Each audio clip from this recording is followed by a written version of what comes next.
Market यहाँ इस level से सपोर्ट लेकर ऊपर जाता है तो हम इसके बेस पर एक सपोर्ट लेवल ड्रॉ करते हैं, इस उम्मीद में कि प्राइस जब नेक्स्ट टाइम यहाँ आएगा तो हम यहाँ बाई करेंगे। प्राइस नीचे तो आता है पर हमारे सपोर्ट लेवल तक नहीं आता, उसके पहले ही रिवर्स हो जाता है। तो जो लोग इस सपोर्ट लेवल के बेस पर एंट्री लेने का सोच रहे थे उनसे ये मूव मिस हो जाता है। पर वहीं जिन लोगों को यहाँ प्राइस एक्शन के साथ स्मार्ट मनी के ऑर्डर ब्लॉक का भी नॉलेज था, वो यहाँ इस ऑर्डर ब्लॉक को आइडेंटिफाई कर ट्रेड में एंटर हो सकते थे। तो आइए जानते हैं क्या होता है ऑर्डर ब्लॉक और इसे कैसे यूज करते हैं।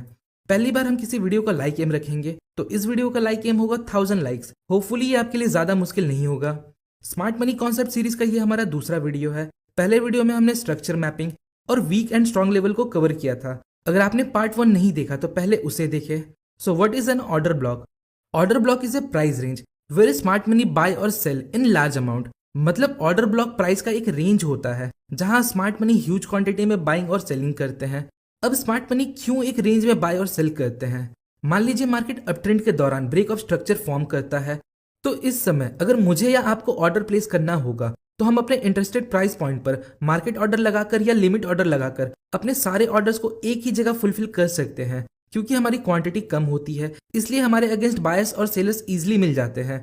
पर जो स्मार्ट मनी होते हैं वो लाखों की क्वांटिटी में बाय और सेल करते हैं, जिसकी वजह से उनका किसी पर्टिकुलर प्राइस पॉइंट पर ऑर्डर फिल नहीं होता। एग्जाम्पल के लिए, अगर स्मार्ट मनी को 4 लाख क्वांटिटी बाई करना है और प्राइस अभी 100 रुपए चल रहा है, तो हो सकता है अभी करंट प्राइस पॉइंट पर 1 लाख क्वांटिटी के सेलर्स अवेलेबल हो, फिर 102 रुपए पे कुछ सेलर्स अवेलेबल हो, फिर 103 रुपए पर, फिर 104 रुपए पे कुछ सेलर्स अवेलेबल हो। ऐसे करके हर प्राइस लेवल पर कुछ सेलर्स है। इसी वजह से वो एक रेंज डिसाइड करते हैं जिसमें उनका पूरा ऑर्डर फुलफिल हो जाए। अब कभी कभी उनके ह्यूज बाइंग और सेलिंग की वजह से मार्केट काफी तेजी से मूव करता है, जिससे उनके कुछ ऑर्डर्स पेंडिंग रह जाते हैं।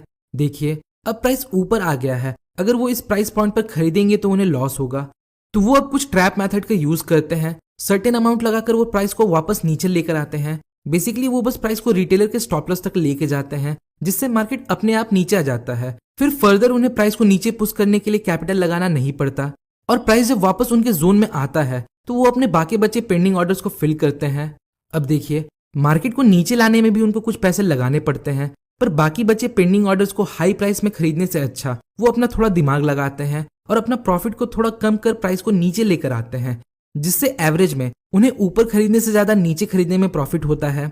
तो ये थोड़ी समझने वाली बात है। होपफुली मैं आपको समझा पाया हूँ। तो हमें करना क्या है? हमें सिंपली ऑर्डर ब्लॉक को फाइंड करना है, क्योंकि वहां स्मार्ट मनी के बहुत से पेंडिंग ऑर्डर्स है, और जब प्राइस उस लेवल पर आएगा तो हम भी बिग प्लेयर्स के साथ उनके डायरेक्शन में एंटर हो सकते हैं। तो आइए अब समझते हैं कैसे हम ऑर्डर ब्लॉक को आइडेंटिफाई और मार्क करते हैं। सो बेसिकली हम क्या करते हैं, जब भी मार्केट में एग्रेसिव बाइंग और सेलिंग दिखती है, एग्रेसिव बाइंग और सेलिंग का मतलब कुछ इस प्रकार के मोमेंटम कैंडल जहां प्राइस बहुत कम समय में तेजी से ऊपर या नीचे जाते हैं।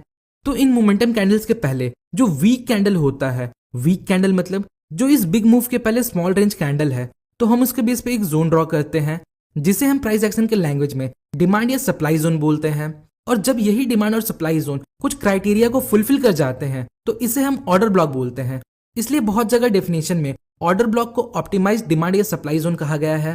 क्या है वो क्राइटेरिया, उसे जानने के पहले समझते हैं सपोर्ट, रेजिस्टेंस, डिमांड, सप्लाई और ऑर्डर ब्लॉक में क्या डिफरेंस है। बेसिकली सपोर्ट और रेजिस्टेंस एक प्राइस पॉइंट होता है जहां से प्राइस पास्ट में मल्टीपल टाइम रिएक्ट कर चुका होता है, और इस सेम लेवल को हम मल्टीपल टाइम यूज कर सकते हैं। नेक्स्ट, डिमांड और सप्लाई कोई पर्टिकुलर प्राइस पॉइंट नहीं होता, ये एक जोन होता है जिसका रेंज सपोर्ट और रेजिस्टेंस से ज्यादा होता है, और सेम डिमांड और सप्लाई को हम मल्टीपल टाइम यूज कर सकते हैं। वहीं ऑर्डर ब्लॉक भी डिमांड और सप्लाई की तरह एक जोन होता है, पर कुछ क्राइटेरिया फुलफिल होने के बाद। वो क्राइटेरिया क्या है अभी हम थोड़ी देर में उन्हें देखेंगे। ऑर्डर ब्लॉक को हम मल्टीपल टाइम यूज नहीं कर सकते, तो हम इसे सिर्फ एक बार यूज कर सकते हैं। मतलब हमने ऑर्डर ब्लॉक फाइंड किया, प्राइस इस लेवल पर वापस आया और मूव कर गया, मतलब ये ऑर्डर ब्लॉक एक बार यूज हो चुका है। अब हम इसे दोबारा यूज नहीं कर सकते, क्योंकि स्मार्ट मनी के जो पेंडिंग ऑर्डर्स थे वो इस मूव के दौरान फुलफिल हो गए। तो ये था डिफरेंस। अब हम किसी ऑर्डर ब्लॉक को कैसे आइडेंटिफाई करें, तो इसके क्राइटेरिया है नंबर 1, फाइंड ड्रास्टिक मूव। मतलब हमें सबसे पहले ड्रास्टिक प्राइस मूवमेंट को देखना है जहां बिग मोमेंटम कैंडल्स फॉर्म होते हैं, कम से कम 2 से 3 big momentum candle. Number 2, last candle liquidity SVEEP.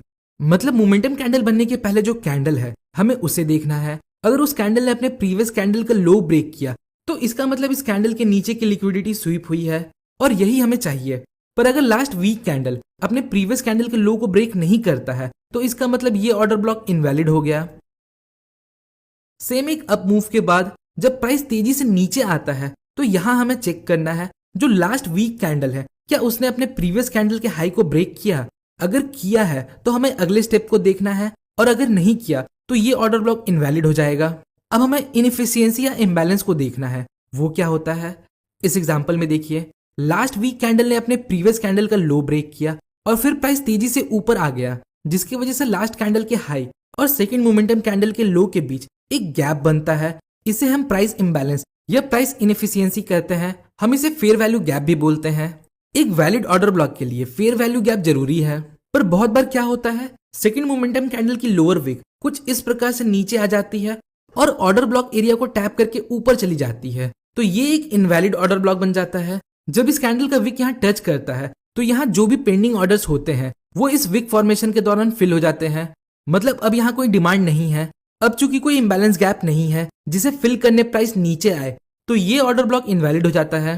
अगला स्टेप देखते हैं, अनमिटिगेटेड ऑर्डर ब्लॉक। जैसा कि हमने डिस्कस किया, हम किसी भी ऑर्डर ब्लॉक को सिर्फ एक बार यूज कर सकते हैं। तो इस एग्जांपल में हमें ड्रास्टिक प्राइस मूवमेंट देखने को मिलता है। नेक्स्ट, इस कैंडल ने अपने प्रीवियस कैंडल के लिक्विडिटी को स्वीप किया। नेक्स्ट, ऑर्डर ब्लॉक कैंडल और सेकंड मोमेंटम कैंडल के बीच हमें इंबैलेंस देखने को मिलता है। तो इसका मतलब प्राइस फ्यूचर में यहाँ आ सकता है और यहाँ से रिवर्स हो सकता है। मतलब अभी तक ये अनमिटिगेटेड है, पर इस एग्जांपल में ये सेकंड मोमेंटम कैंडल का विक इस ऑर्डर ब्लॉक जोन को टैप करता है। इसका मतलब ये ऑर्डर ब्लॉक अब मिटिगेटेड हो गया है और हमें पता है हम किसी भी ऑर्डर ब्लॉक को सिर्फ एक बार यूज कर सकते हैं। अगला step, find break of structure. अगर आपको ब्रेक ऑफ स्ट्रक्चर के बारे में नहीं पता तो आप पार्ट 1 को देखिए, जिसमें हमने सीखा कैसे हम वैलिड ब्रेक ऑफ स्ट्रक्चर को आइडेंटिफाई कर सकते हैं। तो इन सब चीजों को देखने के बाद हमें देखना है क्या प्राइस ऊपर जाने के बाद कोई valid break of structure form करता है। सो हाँ, यहाँ हमें एक वैलिड ब्रेक ऑफ स्ट्रक्चर देखने को मिलता है। यहाँ प्राइस अपने ट्रेंडिंग मूव का 50 to 60% पुल बैक लेने के बाद इस हाई को ब्रेक करता है। मतलब यहाँ ब्रेक ऑफ स्ट्रक्चर क्रिएट हुआ है। नाउ अब फाइनल स्टेप को देखते हैं, break of structure inducement. Inducement का मतलब होता है किसी लेवल के ब्रेकआउट का लालच दिखाकर रिटेल ट्रेडर्स को ट्रैप करना। अभी के लिए आप इसे फेक ब्रेकआउट समझिए, आने वाले वीडियो में हम इसे डिटेल में समझेंगे।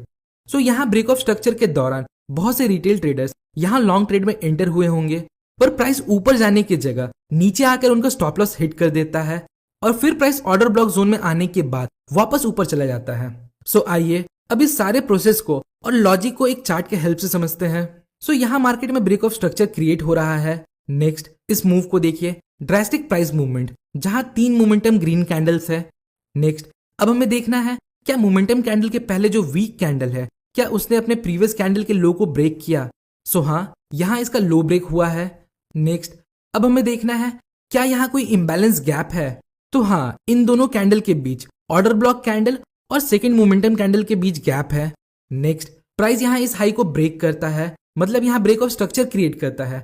तो अब हमें वेट करना है प्राइस का वापस इस लेवल में आने का। नेक्स्ट, प्राइस यहाँ रिटेलर्स का स्टॉप लॉस हिट करता है जिन्होंने यहाँ कहीं ब्रेकआउट पर बाई किया था, और फिर प्राइस ऑर्डर ब्लॉक जोन तक आता है और फिर रिवर्स होकर तेजी से अपने अपट्रेंड को कंटिन्यू करता है। अगला एग्जांपल देखते हैं। यहाँ देखिए, यहाँ इस एग्जांपल में हमें इस मूव से पता चलता है कि स्मार्ट मनी यहाँ ट्रेड में एंटर हुए हैं। क्योंकि इतना बड़ा मूव हम जैसे रिटेल ट्रेडर नहीं ला सकते, तो हमने मोमेंटम कैंडल के पहले जो वीक कैंडल है हमने उसके बेस पर एक ऑर्डर ब्लॉक जोन ड्रॉ किया, क्योंकि यहाँ हमारे ऑर्डर ब्लॉक जोन के सारे क्राइटेरिया फुलफिल होते हैं। अब देखिए, इस लेवल के ब्रेकआउट पर, मतलब ब्रेक ऑफ स्ट्रक्चर पर, बहुत से रिटेल ट्रेडर लॉन्ग ट्रेड में एंटर हुए होंगे। सो अगर स्मार्ट मनी का कुछ पेंडिंग ऑर्डर बचा होगा तो वो प्राइस को यहाँ से ऊपर जाने नहीं देंगे, उन्हें प्राइस को वापस ऑर्डर ब्लॉक जोन में लेकर जाना है। तो वो यहाँ क्या करेंगे, वो प्राइस को इस लेवल तक नीचे लेकर जाएंगे जहां बहुत से रिटेल ट्रेडर्स का स्टॉप लॉस लगा हो। तो जब इतने सारे स्टॉप लॉस एक साथ हिट होंगे, और बाइंग ट्रेड का स्टॉप लॉस मतलब सेल ऑर्डर, तो जब इतने सारे सेल ऑर्डर एक साथ ट्रिगर होंगे, प्लस इस फेक ब्रेकआउट को देख के बहुत से न्यू सेलर्स भी आए होंगे, जिससे प्राइस आसानी से उनके जोन तक नीचे आ जाएगा और फिर वो अपने पेंडिंग ऑर्डर्स को फिल कर सकते हैं। तो जब स्मार्ट मनी इस जोन में अपने ऑर्डर्स को फिल करेंगे तो हमें भी उनके डायरेक्शन में अपने ऑर्डर्स को लगाना है ताकि उनके साथ हम इस मूव को एंजॉय कर सकें। तो ये था ऑर्डर ब्लॉक का कॉन्सेप्ट। आज के लिए इतना ही। अगले वीडियो में हम ऑर्डर ब्लॉक के डिफरेंट स्ट्रेटेजीज को देखेंगे, कैसे ट्रेड में एंटर होना है, स्टॉप लॉस क्या होगा, और बहुत सारे चार्ट एग्जांपल्स भी देखेंगे। आज के लिए इतना ही। होपफुली आपको इस वीडियो से कुछ सीखने मिला होगा। अगर आपको ये वीडियो इन्फॉर्मेटिव लगी तो वीडियो को लाइक और चैनल को सब्सक्राइब जरूर करें। मिलते हैं नेक्स्ट वीडियो में, तब तक के लिए best of luck for stock.